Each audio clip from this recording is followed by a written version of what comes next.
सोच रहे हैं कि ऐसे मामलों में सजा ऐसी होनी चाहिए कि वो नजीर बने?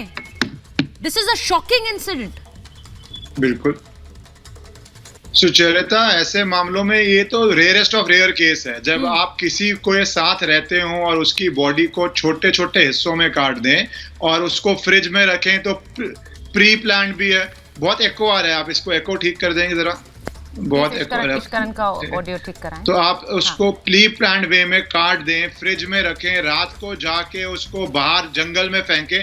पर दो चीजें दिमाग में, अभी हम पहले दिन ये वर्जन सुन रहे हैं कि श्रद्धा शादी करना चाहती थी इसलिए किया, पर बहुत बारी ऐसा होता है कि महिला छोड़ के जाना चाह रही होती है, जिससे आदमी के अंदर रेज आती है, वो कर देता है, इसलिए कर देता है। तो ये मर्डर केस है, बॉडी दफनाई गई है, पर रीजन क्या है उसके ऊपर हमें अभी पुलिस की रिपोर्ट की वेट करनी चाहिए, क्योंकि आप अपनी कन्फेशनल स्टेटमेंट में कुछ भी बोल दीजिए, क्योंकि ये बहुत अजीब सी है, इसमें बहुत सारे गैप्स हैं।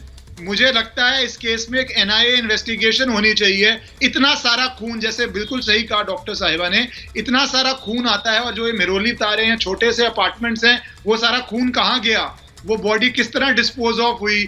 जब एक महिला छोटे से अपार्टमेंट में घर में रहती है, 5 महीने से वो दिखती नहीं है, किसी नेबर ने नोट नहीं किया, क्या वो काम करती थी, जॉब पे थी, जॉब पे जाना छूट गया, तो वहां पे किसी ने नोट नहीं किया क्योंकि पहले तो कॉल सेंटर में काम कर रही थी। तो इसमें अभी बहुत सारे सवाल हैं जिनके हमारे पास जवाब नहीं है। ये सामने है कि बहुत ही मॉन्स्ट्रस मर्डर केस है, पर ये मॉन्स्ट्रस मर्डर केस किस तरह से था, क्यों था, किस तरह एविडेंस गायब किया गया, इतना ट्रेंड कैसे था कि बॉडी को इतने छोटे पार्ट्स में काट पाया और इस तरह डिस्पोज कर पाया, बदबू बचाने के लिए कैसे कर पाया। ये बहुत सारी चीजें हैं जिनके अंदर मुझे लगता है अभी बहुत जांच होनी पड़ेगी, तभी समझ आएगा क्या हो रहा है। क्योंकि बहुत सारे केसेस ऐसे गुस्से में, रेज में होते हैं, जब औरत छोड़ के जा रही होती है, हम कोर्ट में रोज देखते हैं, वो शादी करना चाह रही थी इसलिए था, या छोड़ के जाना चाह रही थी इसलिए था, या कोई और ही वजह थी, वो इसलिए था।